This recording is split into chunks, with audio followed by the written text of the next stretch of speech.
council? I don't see any lights lit up. Well, I've got.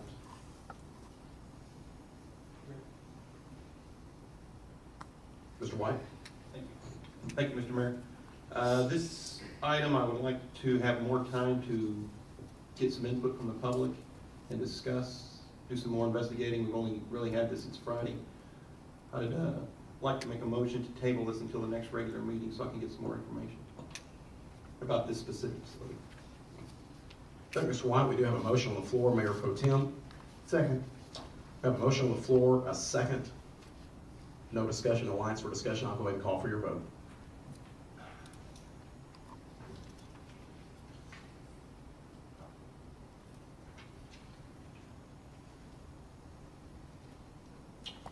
And the motion passes unanimously of council present. That will take us to Z, another public hearing, item Z2011-009, hold a public hearing and consider approval of an ordinance for the city-initiated request to amend the Unified Development Code, I apologize, ordinance number 04-38, specifically Article 4, permissible uses relative to the provisions and standards for assisted living facilities, congregate care facilities, convalescent care facilities / nursing homes, and other similar uses, and take action necessary. Mr. LaCroix? Mr. Mayor, I'm going to go through this in a lot of detail. I hope you can bear with me, and just bear with me.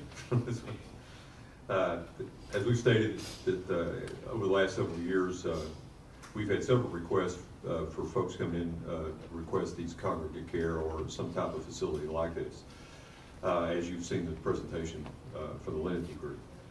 This use is not explicitly covered by our current regulations and use restrictions within the Unified Development Code.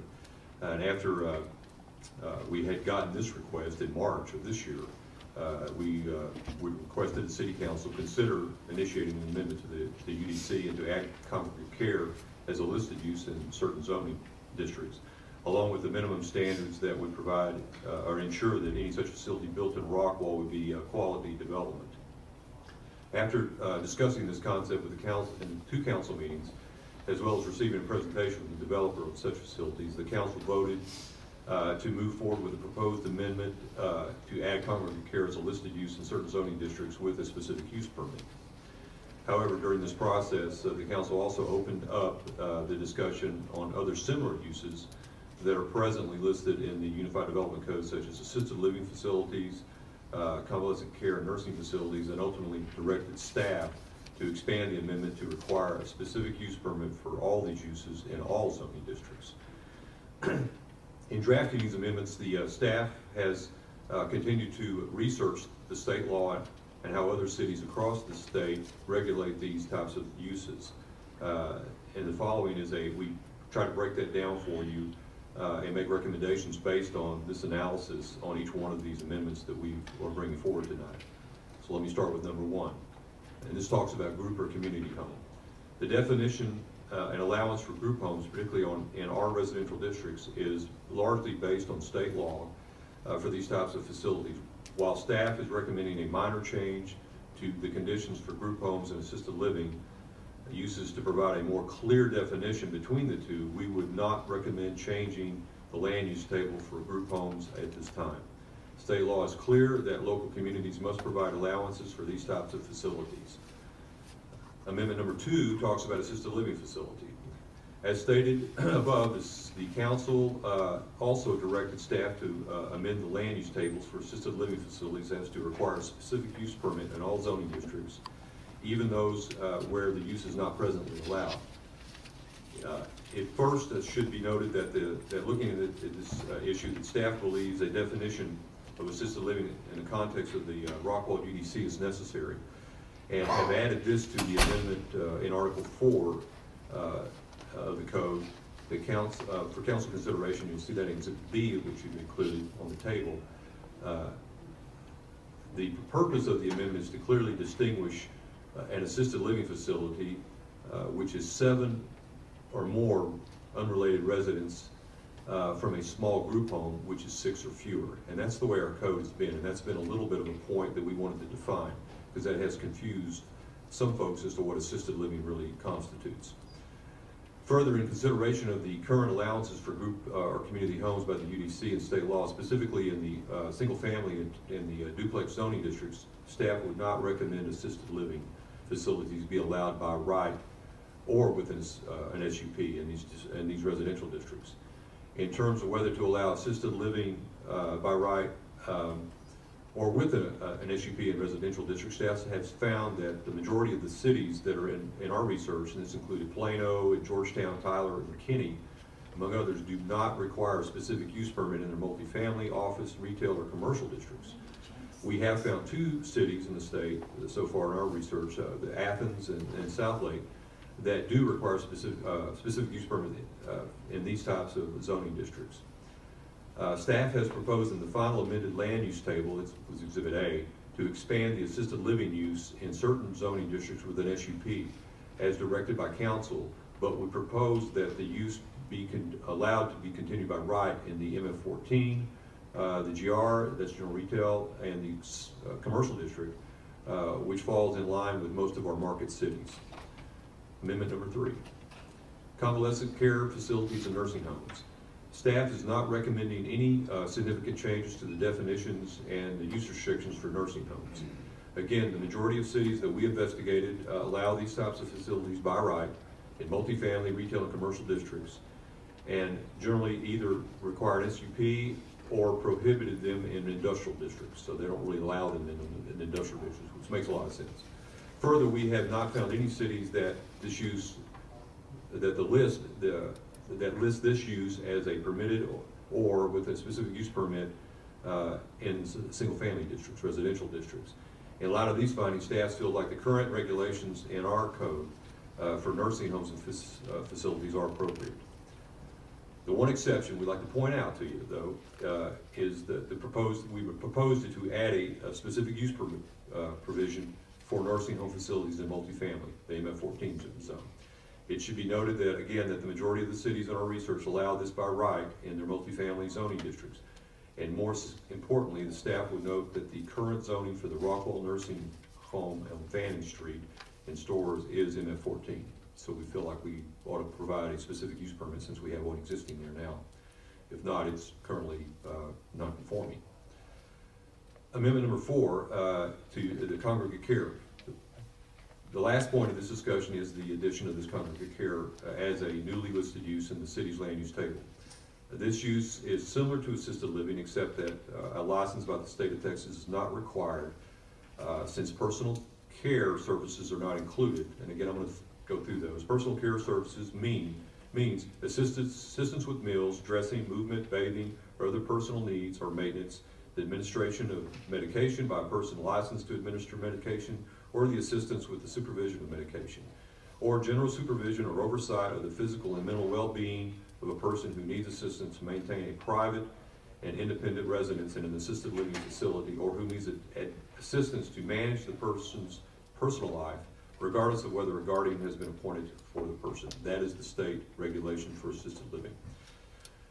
Staff's original recommendation was to regulate congregate care in the same manner as assisted living. However, the City Council did stipulate that an SUP be required in any zoning district for the new use so that it could be examined on a case-by-case basis. Staff has discovered that certain cities, for example, Tyler, Flower Mound, do require specific use permit in non-residential districts for congregate care use. But we have not found any cities in Texas or nationally that allow congregate care facilities in single-family districts and would discourage the council of providing this use in our SF, 2F, or our zero lot line districts in Rockwall. The final amended land use table would attach to this report includes an updated staff recommendation for regulating congregate care facilities, and also attached as Exhibit B is the definition and sets the conditions staff has developed to ensure any potential development fits the unique nature of a congregate care facility. And we talked about those earlier, that's in your staff report.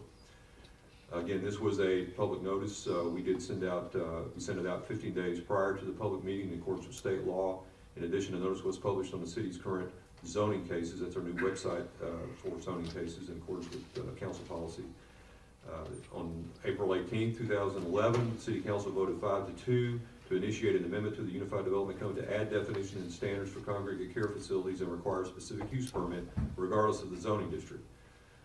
Then on May 2nd, 2011, the City Council voted 5-2 to initiate an amendment to the Unified Development Code to revise the standards for assisted living and other similar facilities, those included nursing homes and the newly proposed congregate care facility, specifically to require a specific use permit regardless of the zoning district. Staff would recommend approval of the amendments to Article 4 of the Unified Development Code as outlined in Exhibit A, the final amended land use table, and Exhibit B, the amended use conditions for assisted living, convalescent care, nursing home, congregate care facility, and group home community homes. On June 14th, 2011, the Planning and Zoning Commission recommended approval of the amendments to the Unified Development Code with staff's final recommendations by a vote of 4-0. A lot of information, and we'll put up the chart if we can get those. We have a PowerPoints on the chart and show you kind of what the difference is, if I can do that.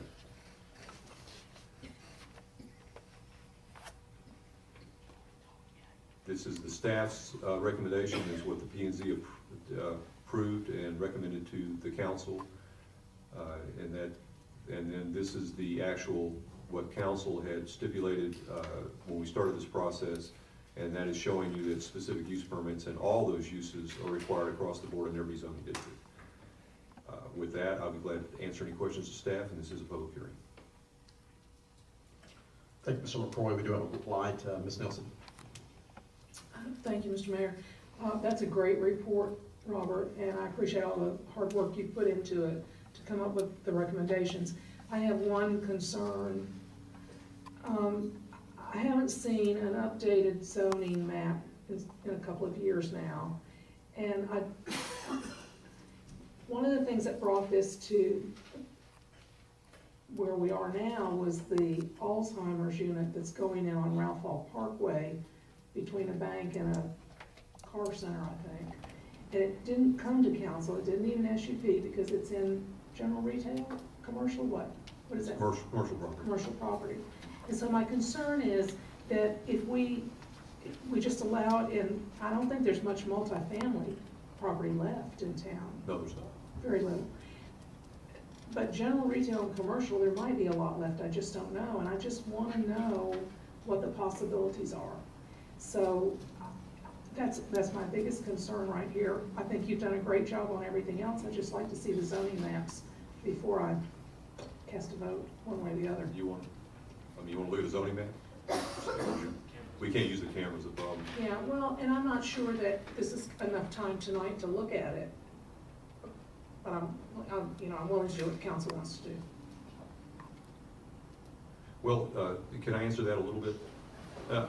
Looking at a zoning map, are you more interested in looking at vacant property that's available for development? Because looking at the zoning map's not going to really tell you that answer. Yeah, I'm just concerned that all of a sudden we'll have assisted living, Alzheimer's units, congregate care popping up in places that we didn't expect to see them. And maybe that we don't want to do it without an SUP.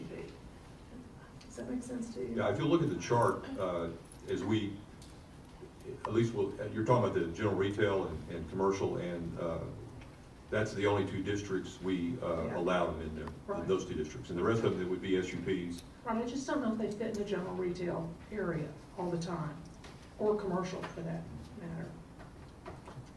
Well, let me say one planning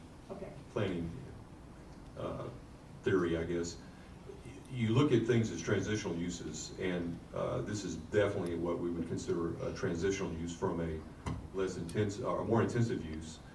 For instance, the Rockwall Ford dealership, back coming off of 30, and then you're going to a roadway Yellow Jacket, and you've got other uses as you transition over to let's say Waterstone Estates, for instance. That's a good example, where you've got uses around it that transition, and this is a similar, a practical use for that, because it is transitioning into that direction.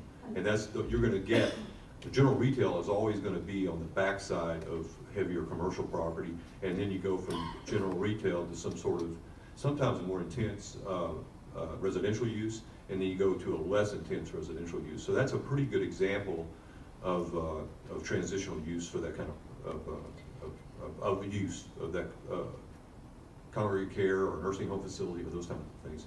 And on the flip side of that, you have Evergreen in the area, you have Canyon Ridge, you have Pebble Brook, you have the new apartment complex going in, you have the Legends, which is now known as Rockwall Mission, I believe.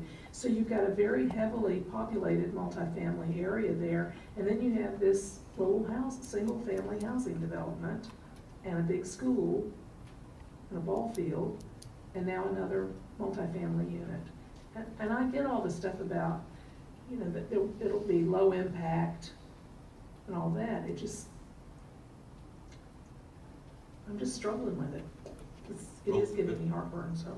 As far as the transitional part, I wanted to make that clear. We feel as though there are properties that simply, even though they're zoned general retail or commercial, the position where they are mid-block, in that position, that property more than likely is going to be difficult to successfully develop as a strictly general retail property. You would have a retail use that would go in there because of the situation and the existing conditions of all the other uses that are surrounding it today. It's going to be very difficult for that property to really have a retail use, for instance, is going to be successful.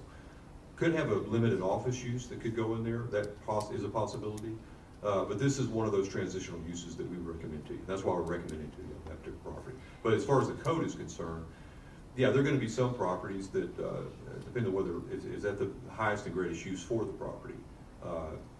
I do know that many of these facilities, whether they're nursing homes or they're not isolated areas, they like to have them in areas that they're closer to things they can get to, you know, for instance. So that's always going to be a judgment call as to is it the right locational part for it. And it is a business to a certain degree. Nursing homes,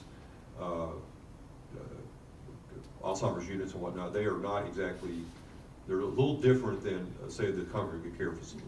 I realize that. So what if we just amended the amendments to say that this had to have an SUP instead of just going? Yeah, that's strictly council's decision. That's a judgment call, and that's not an issue.